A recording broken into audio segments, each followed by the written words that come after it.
আসসালামু আলাইকুম। সবাই কেমন আছেন? আশা করছি সবাই ভালো আছেন। আলহামদুলিল্লাহ, আল্লাহ তাআলার অশেষ রহমতে আমরাও ভালো আছি। দূরে এবং কাছের, দেশে এবং দেশের বাইরে যে যেখান থেকে আমার ভিডিওটি দেখছেন, সবাইকে আন্তরিক ভালোবাসা ও শুভেচ্ছা জানিয়ে আজকের ভিডিওটি শুরু করছি। পরিবারের সাথে সন্ধ্যার পর একটু বাইরে একটি রেস্টুরেন্টে খেতে আসলাম। তো আমার হাজব্যান্ড তো বাইরের খাবার উনি তেমন একটা পছন্দ করে না, খায় না বললেই চলে।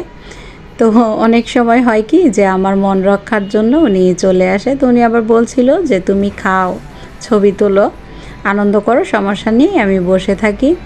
তো আমি আবার সবসময় চেষ্টা করি কি যেটাই অর্ডার